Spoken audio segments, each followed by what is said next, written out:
Assalamualaikum warahmatullahi wabarakatuh. Bismillahirrahmanirrahim. Alhamdulillahi rabbil alamin. Wassalatu wassalamu ala asrafil anbiya'i wal mursalin Sayyidina wa maulana Sayyidina Muhammadin wa ala alihi wa sahbihi ajma'in, amma ba'du. Hadirin rahimakumullah. Pertama-tama marilah kita panjatkan puji syukur kehadiran Allah yang pada malam hari ini kita masih diperkenankan oleh Allah bisa bermuajahah dalam rangka thalabul ilmi, mempelajari kitab Al-Hikam. Harapan kita bersama mudah-mudahan ilmu-ilmu yang kita pelajari dijadikan oleh Allah ilmu yang manfaat, barokah fid dini wa dunya wal akhirah. Salawat serta salam semoga tetap tercurahkan, terlimpahkan kepada junjungan Nabi kita Muhammad sallallahu alaihi wasallam. Mudah-mudahan pengajian yang kita selenggarakan ini menjadikan sababiyah kita diakui sebagai umat Muhammad bisa mendapatkan syafaat di yaumul qiyamah ala diniyat wa ala niyatin sholihah wa ala manawa bi salafuna sholihun. Ajarakumullah. Al-Fatihah. A'udzu billahi minasy syaithanir rajim. Bismillahirrahmanirrahim. Alhamdulillahi rabbil alamin arrahmanir rahim maliki yaumiddin. Iyyaka na'budu wa iyyaka nasta'in ihdinas siratal mustaqim. Siratal ladzina an'amta 'alaihim ghairil maghdubi 'alaihim waladdallin. Amin. Ila hadratin nabiyina Muhammadin sallallahu alaihi wasallam wa ala alihi washabihi wa ali baitil kiram. Sya'ulillahi lahumul fatihah. A'udzu billahi minasy syaithanir rajim. Bismillahirrahmanirrahim. Alhamdulillahi rabbil alamin arrahmanir rahim maliki yaumiddin. Iyyaka na'budu wa iyyaka nasta'in ihdinas siratal mustaqim. Siratal ladzina an'amta 'alaihim ghairil maghdubi 'alaihim waladdallin. Amin. Summa ila jami masyayikhina wa masyayikhina wa ustadina wa ustadina Sanilasa Muhammad Suratul Arif saya Urisa Soleh Sahuddin wa jami masyayikhina allatina lamuna ilman nafi' fi sigorina wa kibarina wa li arwaqi abaina wa ummatina wa jaddatina wa jaddatina wa amina wa amatina wa khalina wa khalatina khususan abawa man fi hadal majlis al-ayamin wal awad. Sebut nama orang tua bapaknya.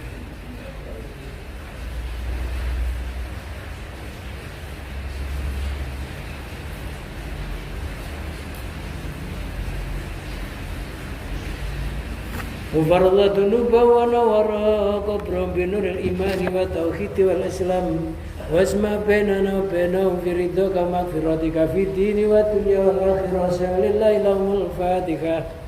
A'udzu billahi minasy syaithanir rajim. Bismillahirrahmanirrahim. Lillahi rabbil alamin arrahmanir rahim maliki yaumiddin. Iyyaka na'budu wa iyyaka nasta'in ihdinas siratal mustaqim. Siratal ladzina an'amta 'alaihim ghairil maghdubi 'alaihim waladdallin. Amin. Summa ila arwaqi anfusina wa zawjatina wa aulatina wa banatina wa iyalina wa qarabatina wa jami' ashabil huquqi 'alaina wa jami' wanina fillah wa jami' alladziina yunfiquna amwalahum wa anfusahum fi jihadina wa fi hadal masjid wa li sifai wa li salamati dinihim wa dunyahum wa akram. Lillahi lahumul fatihah. A'udzu billahi minasy syaithanir rajim. Bismillahirrahmanirrahim. Alhamdulillahi rabbil alamin arrahmanir rahim maliki yaumiddin. Iyyaka na'budu wa iyyaka nasta'in ihdinas siratal mustaqim. Siratal ladzina an'amta 'alaihim ghairil maghdubi 'alaihim waladdallin. Amin. Astaghfirullahal azim. Astaghfirullahal azim. Astaghfirullahal azim. Liwalidayya wa limasyayikhina wa li ashabil huquqi 'alaina ولجميع المسلمين والمسلمات والمؤمنين والمؤمنات الأحياء والأموات وأتوب إليه. لا إله إلا الله وحده لا شريك له له الملك وله الحمد وهو يميت وهو على كل شيء قدير. لا إله إلا الله وحده لا شريك له له الملك وله الحمد وهو يميت وهو على كل شيء قدير. لا إله إلا الله وحده لا شريك له له الملك وله الحمد وهو يميت وهو على كل شيء قدير. Allahumma salli ala sayyidina Muhammadin wa ala alihi wa sahbihi wa barik wa sallim ajma'in. Allahumma salli ala sayyidina Muhammadin wa ala alihi wa sahbihi wa barik wa sallim ajma'in. Allahumma salli ala sayyidina Muhammadin wa ala alihi wa sahbihi wa barik wa sallim ajma'in.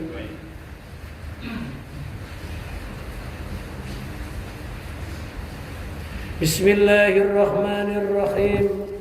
Qala al-musannif rahimahullah wa nafa'ana Allah bihi wa bi ulumihi wa amatana bi barakati fid dharain amin. Ilahi aghnini bi tadbirika an tadbiri wa bi ikhtiyarika li an ikhtiyari wa auqifni ala marakiz ittirari.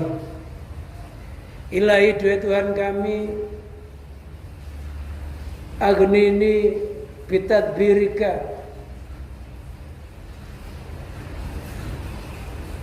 cukupilah aku dengan pengaturanmu, antadbiri jauh dari pengaturanku,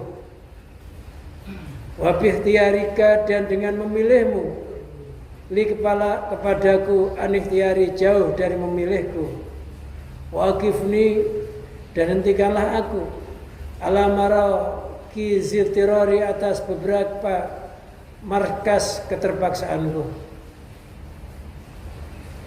Ilahi aghnini bitadbirika, dua Tuhanku cukupilah aku, bitadbirika dengan pengaturanmu li kepadaku, antadbiri jauh dari mengaturku, wabihtiari dan dengan pilihanmu li kepadaku, anikhtiari jauh dari pilihanku.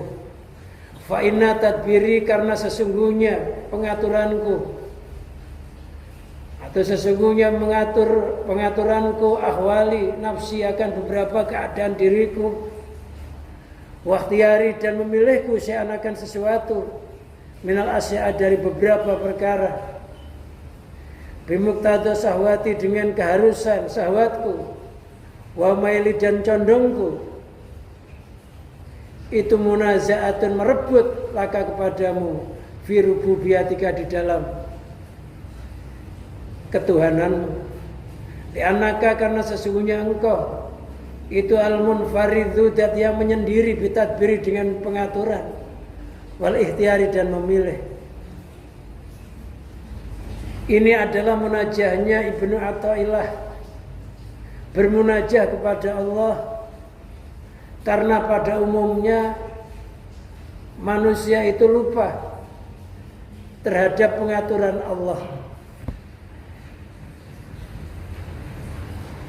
Baik yang ada di bumi maupun yang ada di langit, semuanya itu berjalan dengan stabil. Itu karena diatur oleh Allah. Makhluk di langit, makhluk di bumi ini diatur oleh Allah. Nikmatnya diatur oleh Allah, musibahnya diatur oleh Allah, suksesnya diatur oleh Allah, gagalnya juga diatur oleh Allah. Maka Allah dinamakan Al-Mudabbir, zat yang maha mengatur. Tapi kadangkala kita lupa, ketika ingin melakukan sesuatu, merencanakan sesuatu, lupa bahwa sesuatu yang kita rencanakan ini sudah diatur oleh Allah, keberhasilan dan kegagalannya. Sehingga kita mengatur-ngatur hidup kita, mengatur-ngatur usaha kita, mengatur-ngatur masa depan kita, mengatur kita terhadap diri kita, lupa terhadap yang ngatur sejatinya itu Allah. Ini merupakan suatu kesalahan. Karena Allah Subhanahu wa taala telah berfirman, wa rabbuka yakhluqu ma yasha wa yakhtar wa ma kana lahumul khiyarah. Wa rabbuka yakhluqu ma yasha, Allah yang menciptakan apa yang Dia kehendaki. Wa yakhtar, dan Allah yang memilihkan. Wa ma kana lahumul khiyarah, tiada bagi mereka suatu pilihan. Jadi melarat ini ya juga bukan pilihan kita, kaya juga bukan pilihan kita. Sehat juga bukan pilihan kita, sakit juga bukan pilihan kita. Tapi Allah lah yang memilihkan. Kalau kita lagi sehat, memang menurut Allah kita ini yang baik sehat. Kalau kita lagi sakit, menurut Allah yang baik ya sakit itu. Karena di dalam orang yang sehat, orang yang mendapat nikmat, ketika dia bersyukur, maka dia akan mendapatkan limpahan karunia, tambah nikmat. Bagi orang yang sakit, orang yang melarat, solusinya adalah bersabar. Dengan bersabar itu dia juga akan mendapatkan limpahan rahmat, mendapatkan ampunan dosa, segala sesuatu yang dia sabari itu akan diganti oleh Allah yang lebih baik. Tapi hawa nafsu kita kadang mengalahkannya. Ketika kita dapat nikmat, menganggap sedikitnya nikmat, sehingga nggak mau bersyukur. Kalau sudah nggak mau bersyukur, artinya akhirnya berusaha mengatur kehidupannya dengan daya dan upayanya dan akalnya, yang akhirnya orang itu gagal. Karena yang menguasai diri kita itu Allah. Dan kita juga lupa kadang-kala kita memilih sesuatu yang sudah diberikan oleh Allah, memilih sesuatu yang sudah ditakdir oleh Allah. Ya sebenarnya kita ini memang hidup itu nggak ada pilihan. Ya nggak bisa ngatur, ya nggak bisa milih. Berarti bagaimana caranya? Ya sudah, kita ini berserah diri kepada Allah hati kita. Zahirnya berusaha, hatinya pasrah kepada Zat yang menciptakan kita bisa berusaha itu. Jadi usahanya itu juga harus merasa yang menciptakan kita bisa berusaha ya Allah. Kok sampai berhasil? Yang menciptakan keberhasilannya ya Allah. Itu namanya orang itu dalam pengaturan Allah.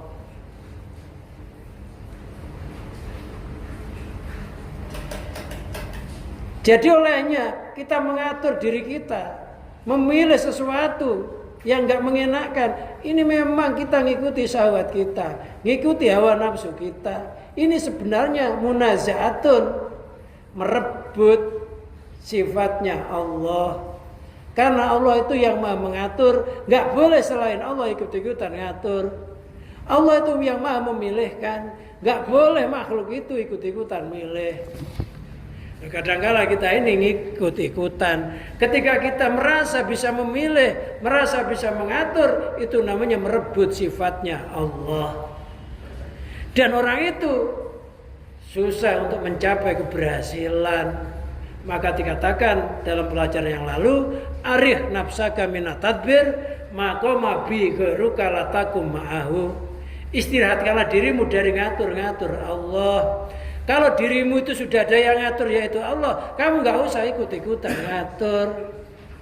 Jadi yang penting tugas kita ini beribadah kepada Allah. Waktunya sholat ya sholat, waktunya zikir ya zikir, waktunya kerja ya kerja, waktunya tidur ya tidur. Dan merasa semua yang kita lakukan ini nggak lepas dari aturan Allah.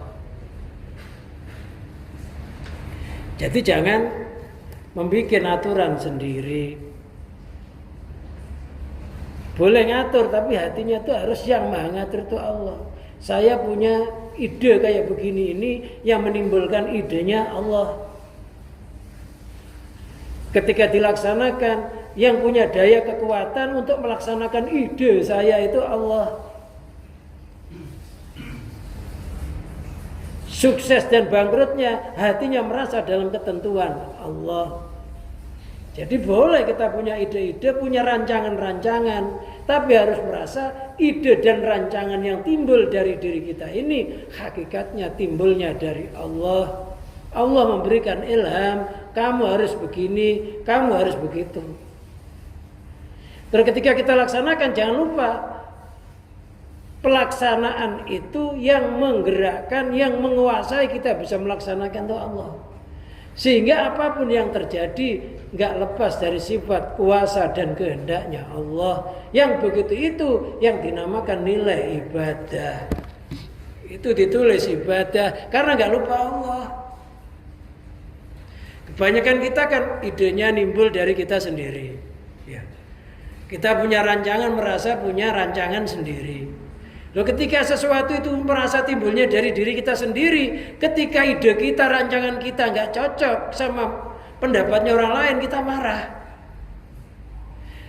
Tapi kalau kita merasa bahwa ide dan rancangan itu hakikatnya timbulnya dari Allah, lantas ada orang lain punya ide-ide yang baru dan kita merasa idenya orang lain itu hakikatnya juga dari Allah yang ditugaskan untuk sebagai pertimbangan. Tiba-tiba punya ide, saya pengen dagang. Ya daganglah. Tapi jangan merasa ide itu numbuh dari diri kita, tapi Allah lah yang memberikan ide.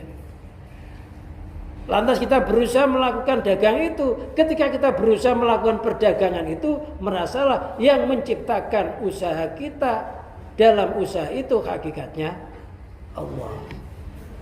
Jadi berjalanlah, berusahalah merasa dalam diri kita ini dalam genggaman kekuasaan Allah.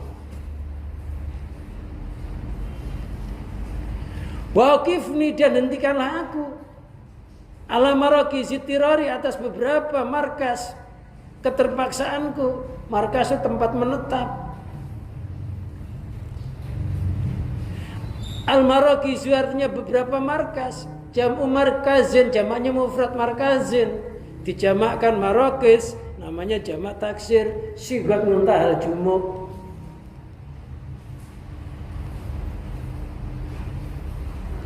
Wa huwa maudul istiqrar, markas itu adalah tempat menetap. Wasubuti artinya menetap. Aimawati atirori artinya beberapa tempat keterpaksaanku atau kemelaratanku. Kadzuli, sifat hina. Hina itu sifat kita. Kok sampai kita itu mulia? Mulia itu hakikatnya sifat Allah. Kadangkala kita baru dikasih kemuliaan sedikit sudah lupa Allah. Nggak kuat ngemban. Bisa jadi kita ini dikasihkan melarat yang berkepanjangan karena nggak kuat ngemban rezeki yang banyak. Ada orang rumahnya itu hanya sepetak kecil sekamar. Pokoknya ya masak di situ, ya tidur di situ.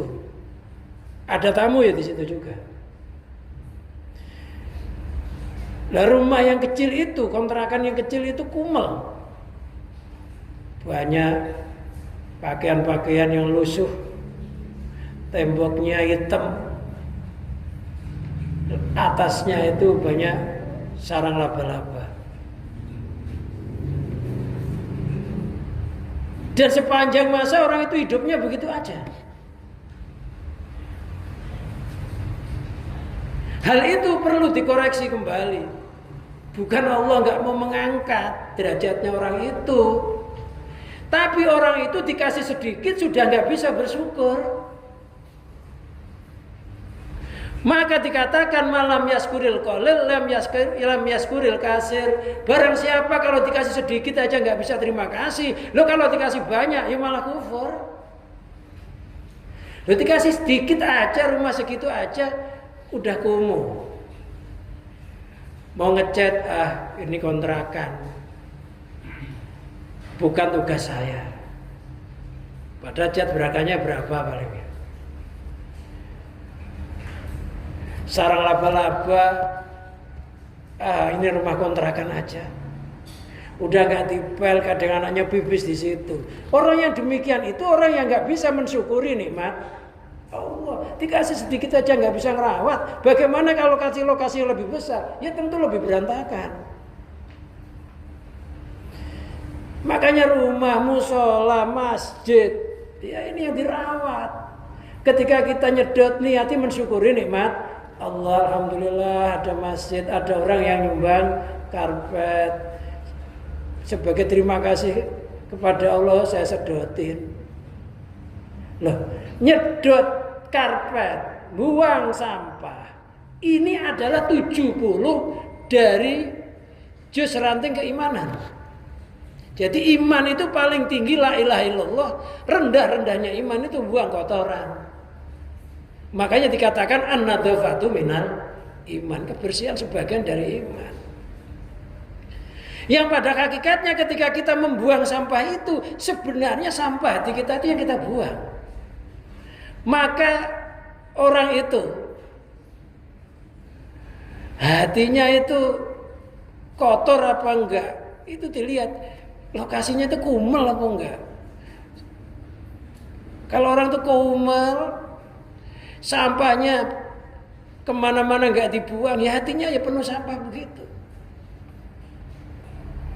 Makanya Imam Ghazali rahimahullah ini mendapatkan ilmu makrifat ini karena berguru sama kakaknya yaitu Imam Ahmad.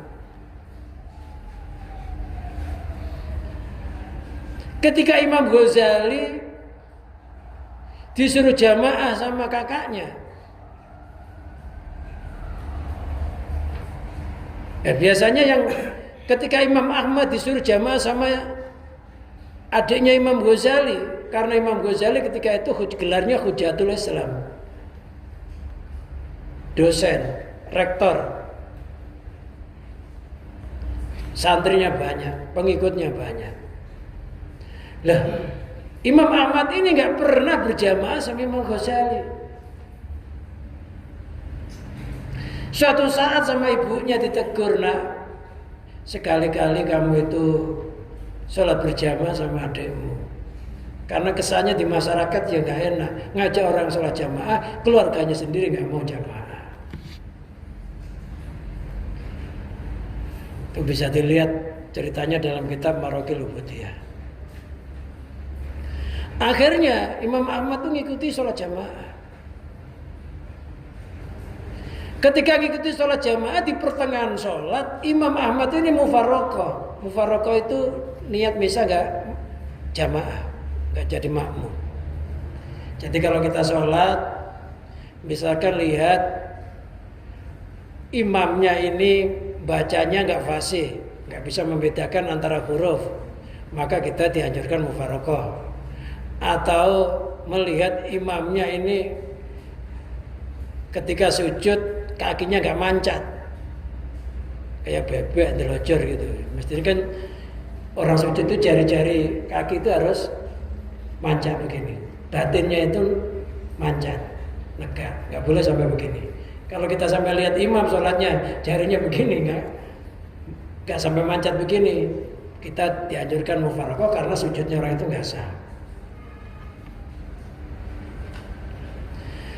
Lah Imam Ahmad itu mufaraqah. Ketika selesai salam, Imam Ghazali nanya, Kak, istilah bahasa kita, kok tadi sampean mufaraqah? Apakah bacaan Fatihah saya kurang fasih? Atau ada sesuatu yang memang bisa membatalkan sholat saya? Apa kata Imam Ahmad? Bacaanmu sangat fasih, tapi ketika di pertengahan sholat tadi saya melihat punggungmu itu berlumuran darah.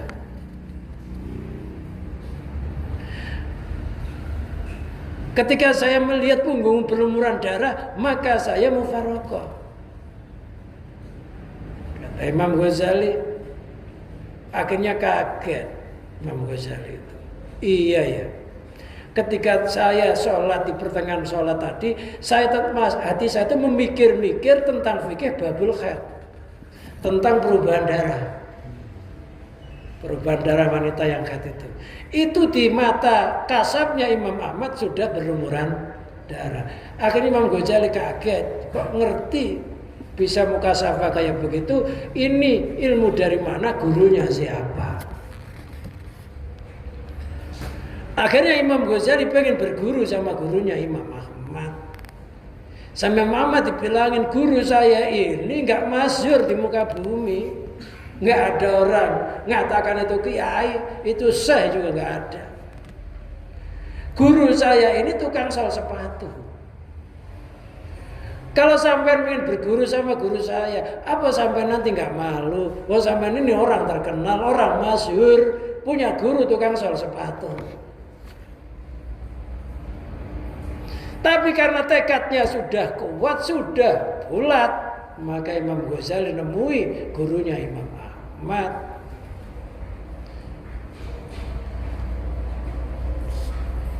Setelah berdialog,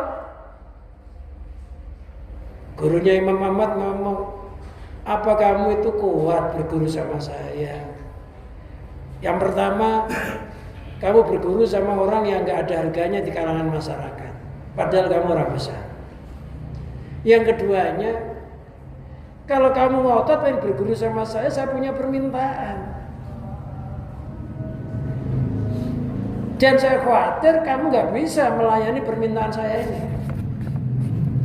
Imam Ghazali, apa yang Tuhan sampaikan, insya Allah saya akan melaksanakan. Baiklah kalau begitu. Kamu harus nyapu sepanjang jalan.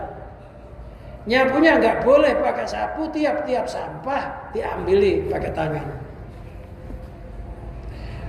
Ulama besar, rektor, nyapu jalan.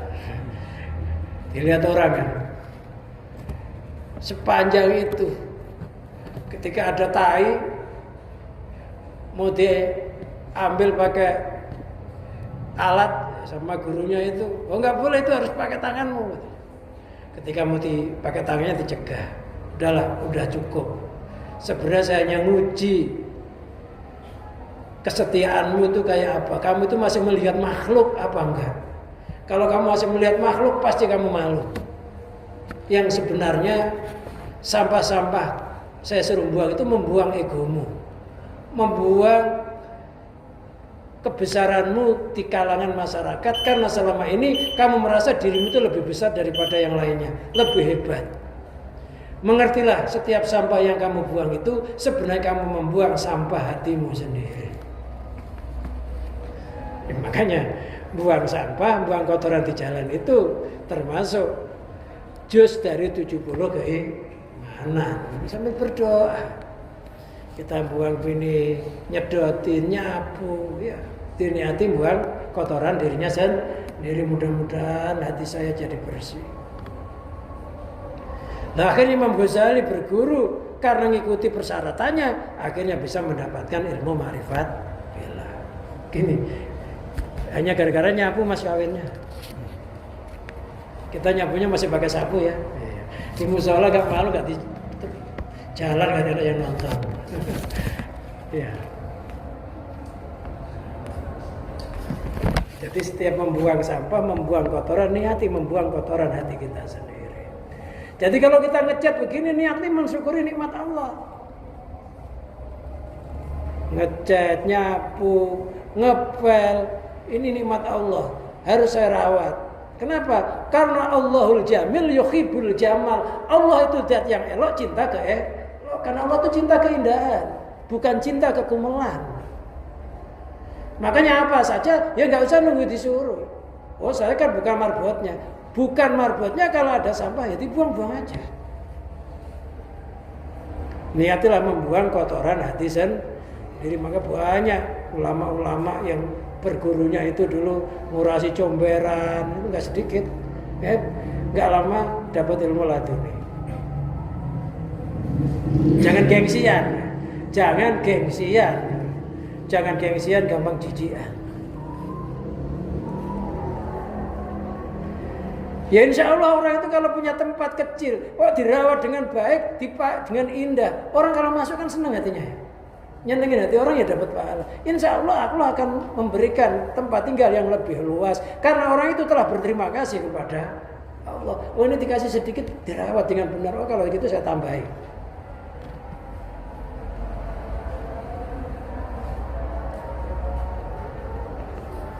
Makanya orang yang rumahnya kecil tuh semakin kecil rumahnya semakin kumel. Iya, semakin ledek itu nggak bersyukur. Punya motor ya diservis, mobil ya diservis kalau waktunya. Udah SIM-nya nembak, mobilnya motornya nggak pernah diservis ya. Kira ketangkap polisi motor bodong. Ya, saya itu kalau nyervis ya niatnya nyukuri nikmat Allah. Allah tuh ngasih. Tukang servisnya itu juga bisa diatur oleh Allah, itu diatur. Nanti kamu punya motor itu tukang servisnya di sana udah ada. Itu sudah diatur oleh Allah. Kita itu tinggal jalani aturan. Justru kalau kita mau punya motor, nggak mau nyervis, itu berarti nggak ngikuti aturan Allah. Kok banyak kira-kira membahayakan, ya beli aja. Ya. Karena tukang jual beli itu disiapkan oleh Allah, sudah diatur oleh Allah. Siapa yang banyak bocor, tipis, itu sudah diatur oleh Allah. Ini penjual ban. Penjual ban itu ya berdoa juga, ya Allah, mudah-mudahan ada orang beli banku. Nah, kalau kita beli ban sampai gundul, nggak dibeli-belikan, akhirnya sampai nyosop mobil motornya karena licin. Jadi niatnya nyukuri nikmat Allah. Jangan sayang, nanti nunggu, nanti nggak usah, karena mereka itu sudah diatur oleh Allah supaya roda perekonomian berputar. Jadi nggak usah sayang, pilek, nahan nggak kuat ya cepet-cepet beli obat pilek gitu ya. Karena udah diatur oleh Allah, obat pilek itu udah diatur. Nanti kalau kamu sakit, udah saya siapin penjual obat ini. Justru yang ngotot itu namanya munaza'ah, pengen ngatur dirinya sendiri, padahal udah disiapkan. Jadi nggak usah sayang, gitu loh. Karena uang yang kita belanjakan itu sebenarnya nggak hilang, tapi pindah tempat. Kalau kita pindah tempat niatnya ibadah. Oh, mobil saya ini sudah nipis, saya beliin ban, mudah-mudahan yang lain mobil saya jadi selamat, nggak kecelakaan. Itu kan menjaga namanya. Jangan nunggu glok baru dibelikan. Oh ya, bannya tipis ternyata.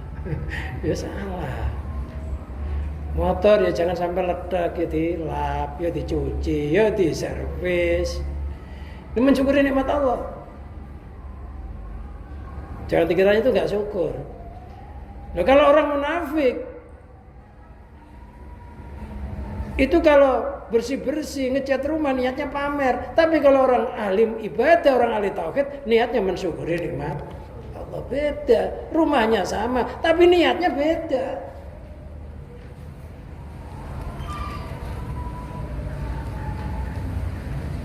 Nah, sifat kita ini sifat hina. Kok ada kemuliaan, hakikatnya mulia itu bukan milik kita. Kalau nggak diangkat oleh Allah, kita ini nggak akan jadi orang mulia. Maka Allah punya nama Al-Mudzillu, zat yang maha merendahkan atau menghinakan. Wal ajzi, lemah, ini juga sifat kita. Kita kadang-kala menangkal kuman yang kecil aja nggak bisa. Tiba-tiba di badannya sudah ada kuman yang masuk. Tiba-tiba sudah ada penyakit. Lemah. Loh, kalau kita ini lemah, gak mampu menangkal segala sesuatu, ya kita berlindung kepada zat yang maha kuat.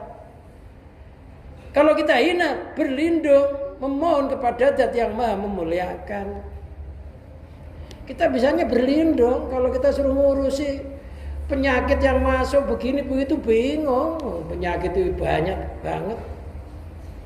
Kita minum itu di dalam air ada kumannya.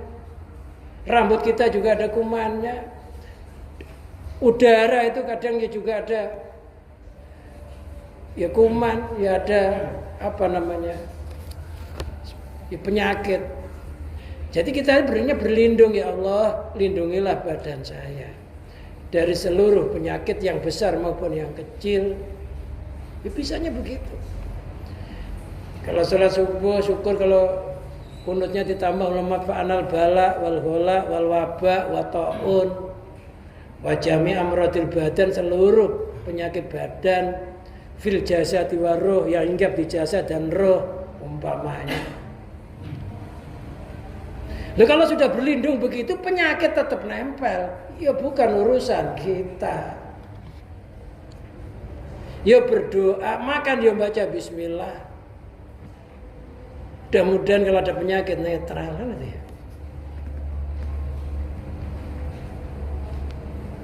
Baca bismillah itu ngikuti aturan Allah. Habis makan baca alhamdulillah juga ngikuti aturan Allah. Allah ngatur. Kalau mau makan baca bismillah.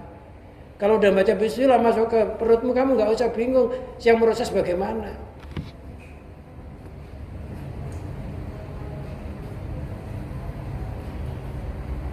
Sifat kita itu lemah, wal fakri melarat. Asli kita itu melarat. Kalau Allah itu asli kaya, nggak diawali dengan kemelaratan. Tapi kalau Allah itu asli, Allah itu asli kaya. Kalau kita itu asli melarat. Sebelum kita berupa manusia, kita nggak berupa apa? Apa ya nggak punya apa-apa. Lantas diawali wujud kita dengan sperma, sempurnakan jadi manusia. Manusia nanti sempurna, semakin berkurang kesempurnaannya, nanti akhirnya masuk lagi ke tanah. Daging, kulit, tulang kita dimakan tanah. Tinggal iman kita ini yang nggak bisa dimakan tanah. Makanya kalau kita nandar kepada jisim akan rusak. Kalau kita nyandar kepada kekuatan roh, diisi dengan iman tauhid Islam, insya Allah akan selamat sampai akhirat.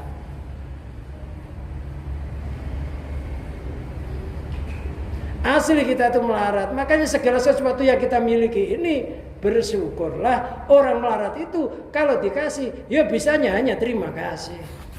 Jangan merasa kurang. Ya, yang dikhawatirkan nafsu kita itu nggak kuat. Mandang nikmat Allah itu kecil, sedikit. Akhirnya nggak bersyukur.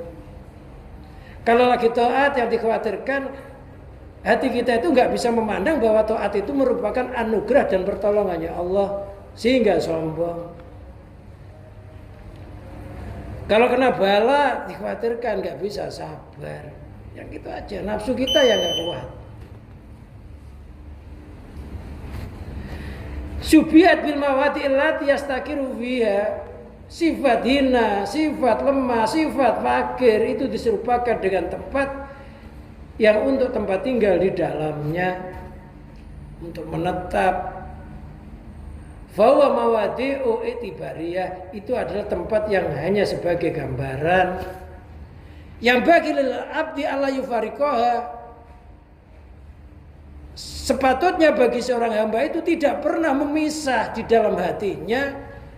Kalau dia itu punya sifat hina, sifat lemah, sifat melarat, bal yulazimuha kama yulazimu saksu maka naulati yastakiru fih. Bahkan dia terus menerus menetapi tempat tersebut sebagaimana seseorang yang menempati tempat tinggalnya. Jadi tempat tinggal kita itu ya lemah, hina, melarat. Ingat, asli tempat kita itu hina, lemah, melarat. Kalau sampai kita nggak hina, kita nggak lemah, kita nggak melarat, itu bukan sifat kita, sifatullah yang dipancarkan kepada kita. Wa makna wukufu alayya mulakhadatuha wa adamu ghaibatihi. Maknanya adalah wukufi, wa makna wukufi, makna wukufnya atau berhentinya atas perkara tiga tersebut apa? Hina, lemah, melarat. Mula khadatuha, mengawasinya. Hati kita terus mengawasi, jangan sampai kita merasa nggak lemah. Kita terus mengawasi, jangan sampai kita merasa nggak hina. Kita awasi diri kita, jangan sampai merasa nggak fakir. Wa adamu ghaibatiha, dan tidak adanya sirnanya. Anda dari tiga sifat tersebut. Ai ij'alni mulakhidan li fakri, ya Allah jadikanlah aku mulakhidan, orang yang mengawasi li fakri, kepada kefakiranku, wa ajzi dan kelemahanku, wa dzuli dan kehinaanku.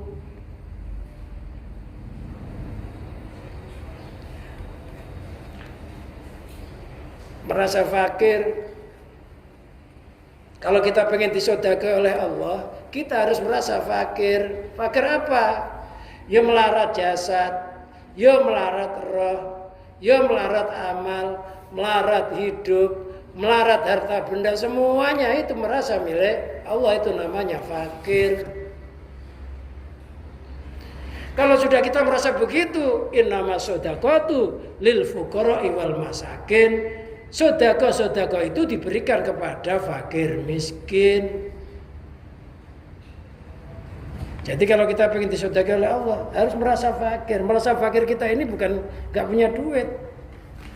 Ya semuanya, melarat jasad, melarat roh, melarat hidup, melarat tempat tinggal, semuanya hatinya hanya milik Allah. Ketika melakukan semuanya harus merasa lemah, artinya yang kuat Allah.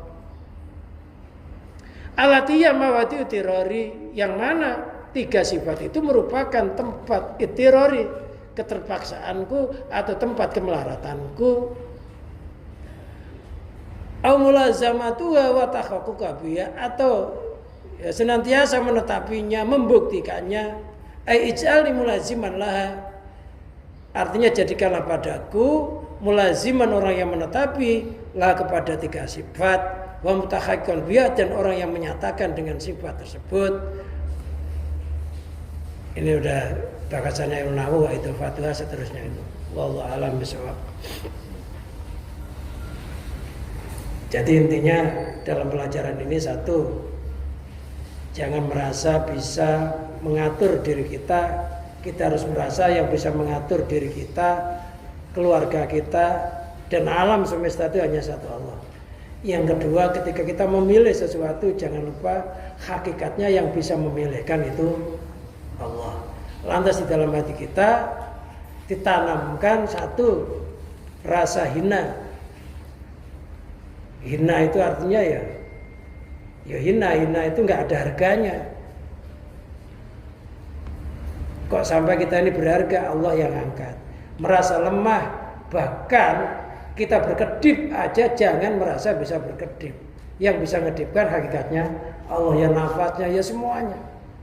Dan yang selanjutnya, kita merasa diri kita ini adalah melarat. Melarat itu artinya nggak punya apa-apa. Melarat hakikat itu, ya alam semesta seisinya itu hakikatnya milik Allah, termasuk diri kita itu hakikatnya melarat. Wallahu a'lam bishawab. Mudah-mudahan dengan kajian kita ini dan barokahnya doanya Ibnu Athaillah Sukandari, mudah-mudahan kita jadi orang-orang yang senantiasa menyerahkan pengaturan kita kepada pengaturan Allah, menyerahkan pilihan kita kepada pilihan Allah.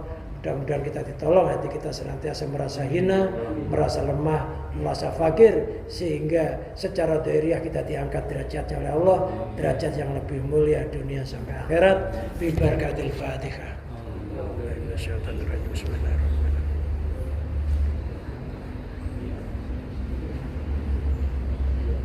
Akhirul kalam, wassalamualaikum warahmatullahi wabarakatuh.